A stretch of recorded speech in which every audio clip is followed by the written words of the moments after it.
What's up, everybody? Welcome to Podcast Now. I'm Alex, and in this video, I want to talk about the news story going around that Capcom thinks that games are being priced too cheap. The game prices are too low. They probably need to go up. This is making its way around the internet. Some quotes here, one of them, development costs are about 100 times higher now, but software prices have not gone up that much. It's very much, in my opinion, a sign, and this is from their president, by the way, saying this. And so I think this is Capcom trying to say, hey, we're one of the only ones that haven't raised the price from 60 to 70, which is true, right? Their base games, even their AAA games, are still $60. I think they're next. I think they'll be doing it, probably not very far away. They'll be raising it to $70. But the thing is, here's what I'll say. Based off that I don't know if it's that exaggerated, but maybe it actually is that true, right? I think that they're hinting that they want to go higher. And I honestly wouldn't be surprised if there's other VPs, if there's other presidents, if there's other CEOs kind of around the industry that probably think the same thing. Here's why I just flat out don't agree. And actually, I'm going to use Michael at LegacyKilla HD.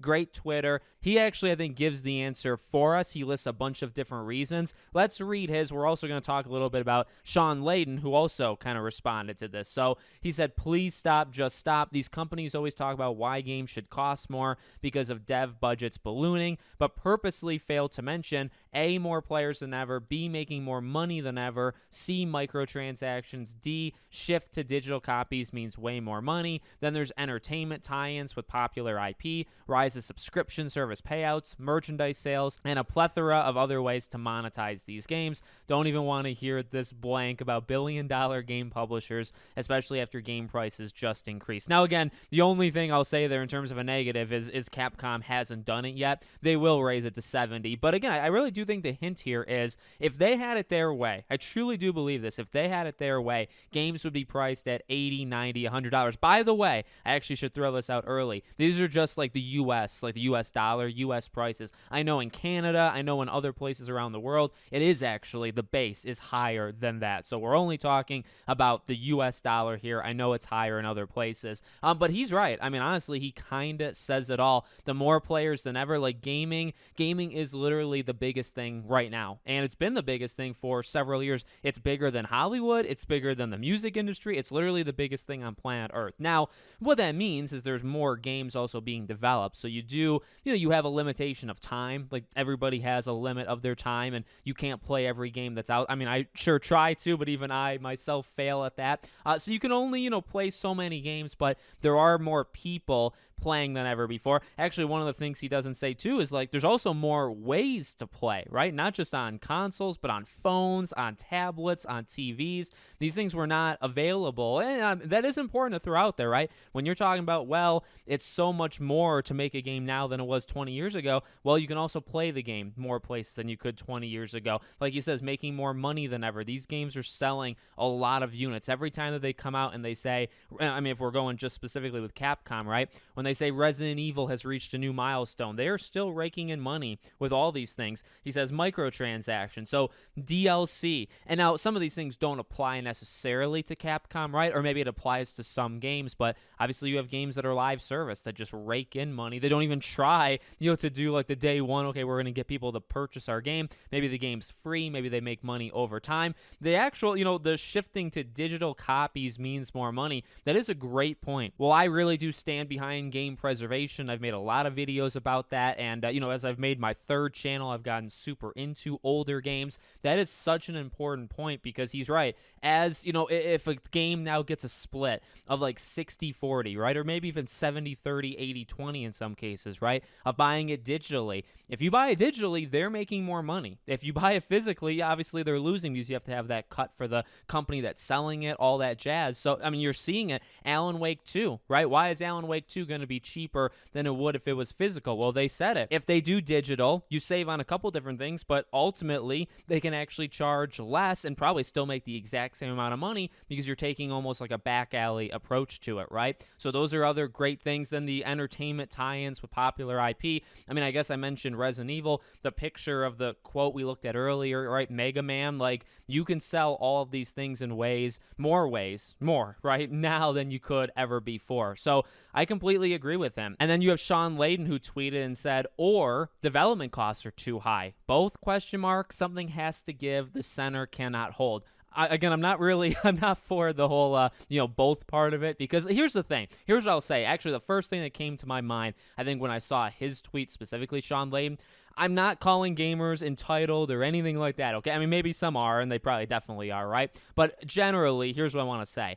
I really think there'd be like a revolution of our lifetime if they came out tomorrow and they said, okay, this game is going to be, the new base is $100. It's $100 per game.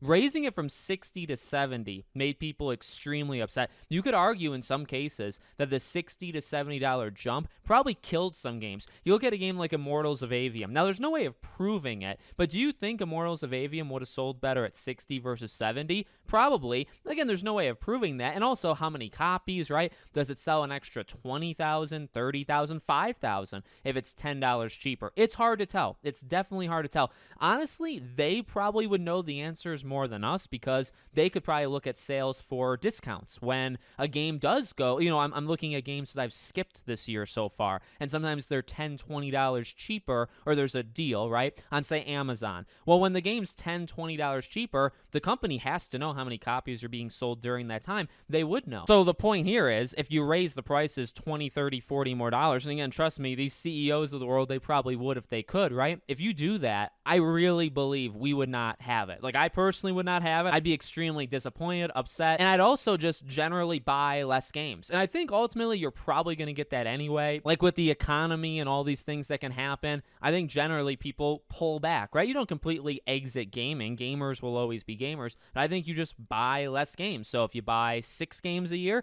maybe suddenly now you're buying 4 or 5, right? You're just going to do less. So I really think that wouldn't work at all, and I really think, and maybe it's also conditioning, like games have been a certain price for so long, and maybe if it had always gone up, say $5 every 5 years, then it would be easier to kind of like condition us, but because it has been just one thing for so long, and then even raising it to 70 was already something that upset people, raising it higher than that, I think would just absolutely backfire, and ultimately, Sean Layden's right, he predicted this years ago, right?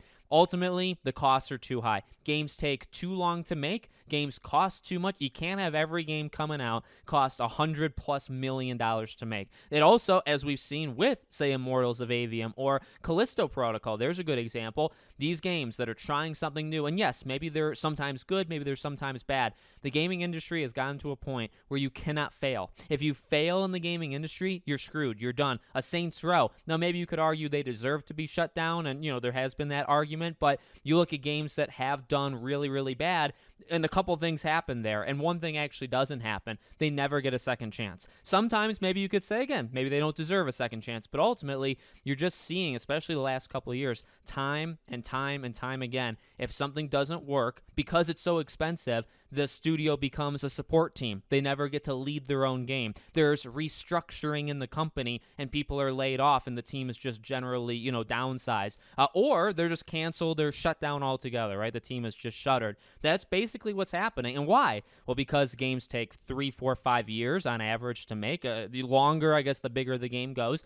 They cost an insane amount of money. Now, some of that money is literally just employee salaries, okay? But maybe marketing, maybe because the game takes 5, 6 years to make. Obviously, you're paying the employees over a longer period of time than you would. Obviously, if the game was, say, 3 years to make, you're paying less years in that case. So there's a lot of things you probably could do to get this thing back. Again, Sean Layden specifically here called this years ago. Every game that comes out, these big AAA games, they cannot be hundreds of millions of dollars. It's just not sustainable. If only one of them fail, the company's screwed, or the studio is screwed, whichever maybe it would be. And he's right. He's absolutely right. So please, Capcom, for the love of God, I mean, I'm sure you're going to raise your prices to 70, and that's, I suppose, okay. But can we please, I agree with Michael, can we please knock that stuff off? Because these companies can be making more than ever before. If they're not, something probably has happened internally, right? Like Ubisoft is still capable of making more money than ever before in their lifetime.